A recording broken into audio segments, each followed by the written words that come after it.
Okay, hello. It is me again. I hope you're not tired of me.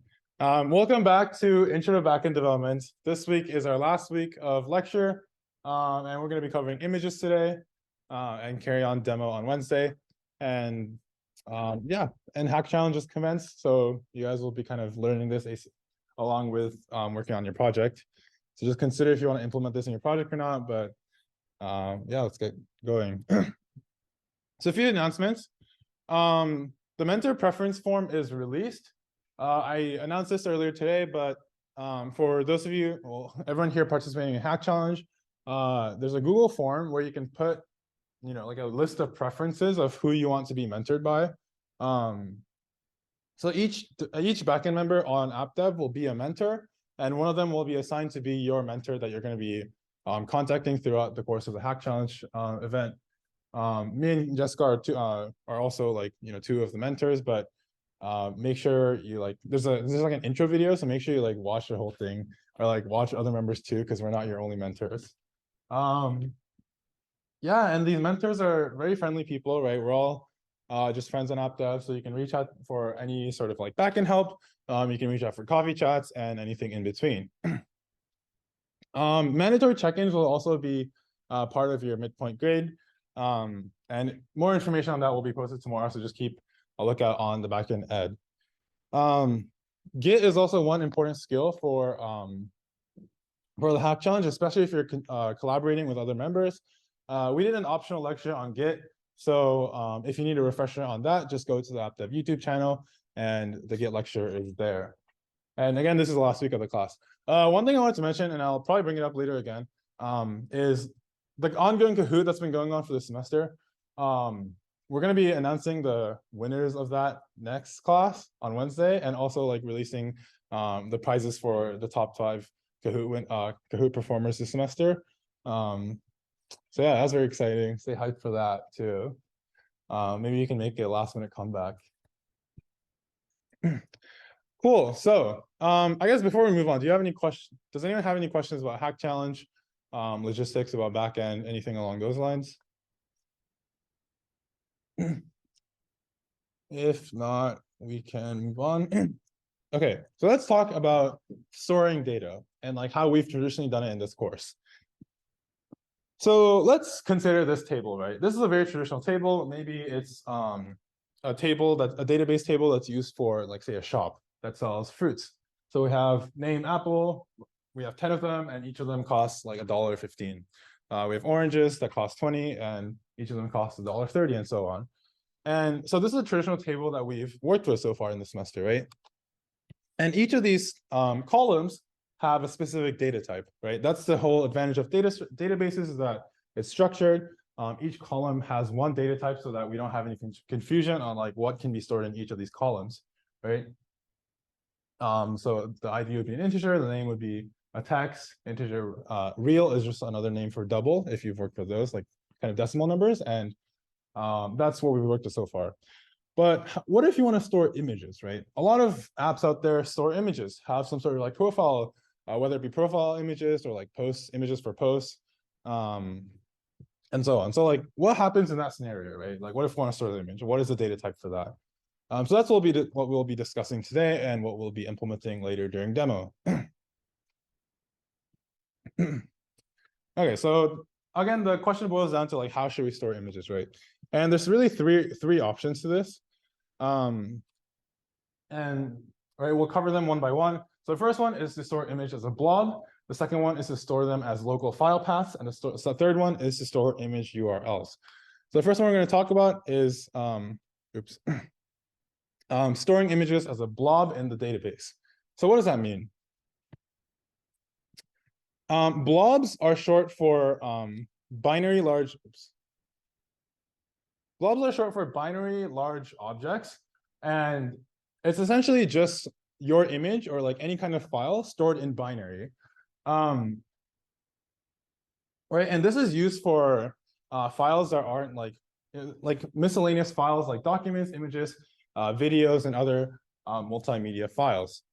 So, right, we can store these binary objects directly in our database, whether it be images or files. But that's not the best approach to take, and we'll cover shortly as to why. So here's an example of decoding some binary object into like plain text. Obviously, this makes no sense to us, right? There's even like characters from other languages, notations that I've never seen.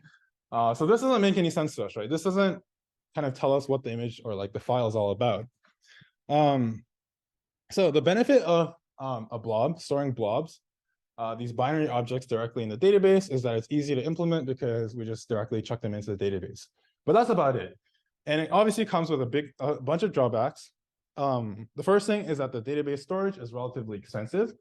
The whole benefit of databases is that it's very lightweight and we store minimal information that we can query as quickly as possible, right? But if we're storing entire files in our database, obviously that's going to take up a lot of storage. The second thing is that databases are designed for structured data. So as you saw earlier, the table we were showing had columns, and each column had a data type, whether it be a text, an integer, a double, or whatever it is, right? But what are blobs? Like binary objects, right? That doesn't make sense to us. Database should be readable for both the computer and like the human itself, so that we can like quickly analyze what's wrong if problems ever arise. So that's why blobs is not ideal. Blobs are not structured data. And finally, backing up the database with blobs is slow. So if in case you want to like back up your server, make a copy of the version of the server, or make a copy so that like if one of your servers goes down, you can just rely on the other one. It's going to be really slow because you have to copy entire files over to the other server, right? So that's the issue with blobs. Right, so this is one of the three ways. Anyone have any questions? I hope that was pretty clear. Cool. So let's talk about the second way of storing images as local file paths. So what does that mean? So before we delve into what exactly this means, let's talk about what file paths even are, right? So file paths describe the location of a file or a directory in a folder structure. So in your Finder or your File Explorer, right, you're going to have a bunch of nested folders, and files are going to live within those folders. The file path explains where that file or directory that you're looking for is. So there's a difference between the relative file path and the absolute file path. The relative file path describes locations starting from the current directory. So in your terminal, a lot of the time, you're not going to be in your root directory. You're going to be like in say your app dev folder or your documents folder or whatever it is. And relative file path explains where the file is relative to where you currently are. And I'll show you what that means in a second. Absolute file path, on the other hand, describes the location starting from the root directory. So each one of your computers and each one of computers that exist in the world have a very a root directory, like the parent folder that houses all the folders on your computer. And the absolute file path kind of describes where your file is relative to that folder. So when I say relative to a given folder, for example, right? What does that exactly mean? So let's look at this example. Let's say we're currently in the amazing app folder, right? Shown in my Finder. And to get to the Pikachu.png image, we have to go first into the static folder and then look for the image that's contained within this folder. So then the relative file path would be static, right? The folder we go into, / and then the name of the file. On the other hand, for an absolute file path, right? We have to start from all the way at the beginning where my users folder exists, the very, very root of my computer. So to get to this app.py file and also in my amazing app folder, I have to go to my users folder and then my user specifically, and then app dev, and then amazing path, and then source, and then app.py. So yeah, the file paths explain where your folder or file is relative to where you are, but the absolute file path is always relative to the root, and the relative can be just wherever you currently are. So with file paths, okay, does that make sense to everyone? File paths? Okay, cool. So with file paths out of the way, right, we have to consider that servers are also computers. Yeah, so data can exist outside your code and your database, right? So what that means is if say you have an app.py and a db.file in your folder, db.py in your folder, you can also have an image in there. You can also have a video in there or whatever, right? So they can exist outside your code and also outside your database. And why I bring that up is because servers are computers too, right? So servers also have their own terminal system, have their own whole folder system. So it can host files and it can also host your own code and your database. So if we want to store images using file paths, one way you can do it is have some sort of like upload folder that is going to house all of our image files, and create a post request to upload an image to that folder every time we want to upload an image. Right, so like what might that look like? Let's say we're on our server, we're on our server's computer, and we have this kind of file hierarchy. We have the root folder at the very top, the source folder on the left that contains our code, and our images folder on the right that contains all our images. So if a user uploads an image, it goes into the images folder, right? So right now, let's say like the user is trying to like sell fruits and they have these 3 images uploaded, right? So if we have this kind of folder structure, we can go into these, or we can refer to these exact image files as such, right? So if we want to go to the Apple, we just go into the images folder and then go to the apple.png file. If we want to look for the orange image, we go into the images folder and go to orange.png, banana, images / banana, and so on, right? So you might think, right, this is great, right? Like the database actually houses structured data now. It just contains text, right? Which is, exactly correct. So that's one of the benefits of storing images as file paths. The whole operation becomes faster and much more scalable because we're not storing things in the database itself.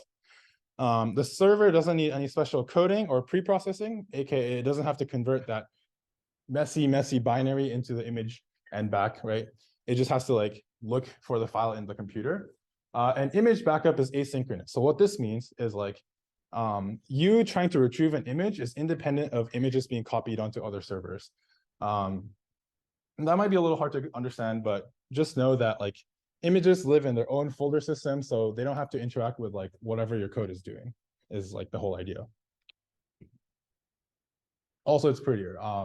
Whatever is stored in your database, right, isn't going to be like a blob. It's going to be a file path, which is just text. So you might be thinking like, what could possibly be a drawback to this, right? This sounds like a very like perfectly reasonable way of storing files. So here are a few of them. Storing large volumes of images locally, and by locally, I know we're talking about a server computer, but by locally, I mean like within one computer, is usually unideal. And access to files depend on the server. So what this means is, let's say I have computer A and computer B, right? And like I upload images and that goes on to computer A. Computer B doesn't have access to those files unless it makes some sort of request, and kind of handling like knowing which computer contains which files gets like really confusing to track down the line. So that's one really major drawback about storing files locally onto like our server's computers. Another thing is that server crashes. So if our computer, like the server goes down, that means that users lose access to their files, right? So if computer A houses all the files that like my app's users upload, and that computer goes down, then no one can access it anymore. And if that computer gets compromised, then all of our data is gone, right? So we want to like usually separate responsibilities, like we talked about last week, or no, 2 weeks ago, by clustering. So like image storage and upload is handled on like one server, and then like API itself is handled on a separate server, so that if one of the services gets compromised, then like our whole app doesn't crash and burn, right? Cool. So the final way of storing images is by storing image URLs in the database. Okay, so what that might mean, right, is using a cloud-based storage to upload our images onto, and then just storing the URLs retrieved by that cloud-based storage onto our database. So there's a lot of free and also paid services that offer these services of storing files. So a few examples would be my Amazon S3, so AWS S3, Microsoft Azure Blob storage, or Google Cloud Storage. Specifically, we're going to be using AWS today. AWS, obviously, a very popularly used piece of technology, and we're going to be uploading our images there. Right, and these are like built by engineers that have, built by more engineers than app dev or like ourselves, and by people who have like years and years of experience, right? So like the infrastructure is going to be more scalable, more secure, and just like generally more reliable than anything we would possibly build. So let's just rely on the system that other people have built for us. Okay, and then in our database, right? So like the question comes up, in our database, what do we store? So again, the first option, if we store blobs, is in our database, we just store binary objects, right? The second option is that we store a file path. So in this scenario, what you would do is you would just upload the image onto AWS. AWS spits back a URL for you, and then you just store that onto the database. Okay, yeah, and this is the point of like it being robust with anything we're making. So here's a little depiction of what that might look like. The client being, right, our computers, our users' computers or our phones will make a request to our app. And then the app will make a request to AWS, which then returns an image URL to us, all right? So think about like, I don't know, like Pinterest or like some sort of like service that lets you like upload a URL or upload an image and then it spits back a URL for you to like share with your friends, right? It's kind of similar to that. So then now given our image URL, we will then just store that into our database. And every time we want to access this image, we can just use that image URL itself. So in the database, this is what it would look like, right? In our Apple, so that our Apple image is stored at this URL, the orange image is stored at this URL, and the banana image is stored at that URL. So again, obviously this means a little bit like, it might be a little bit harder to read than like the file paths, but obviously like, you know, you have to note that like the file paths also aren't going to be as simple as I just shown. Whereas the image URL is usually going to stay similar in terms of like length. Right. Any questions? Does that make sense? Cool. Okay, so what are the benefits of storing images using image URLs? Well, again, like I mentioned, right, we take advantage of a more reliable and scalable infrastructure that's already been built for us. Our files are secure regardless of if our app crashes. So what this means is like, right, we're not depending on our server to stay up for our images to like be alive. We're relying on AWS, right? So if AWS's server goes down, right, and gets compromised, then obviously we lose our images, but that's much more unlikely than us messing up and like us accidentally say deleting our data, right? If AWS goes down, there will be a lot more things to worry about than just our apps. Trust me. And another benefit is that we can access every file from using their URL from any server. So again, right, we don't house like X number of files on like computer A and another X number on computer Y or computer B. We have AWS storing all of our files, so we can just access them directly using any of our servers that we might be having to run our app. So that's basically it. I know that was brief, but we'll be going with the last option of actually storing our files on AWS and then saving our image URLs into our database. Okay, before we move on to demo, any questions? That makes sense? Awesome. Okay.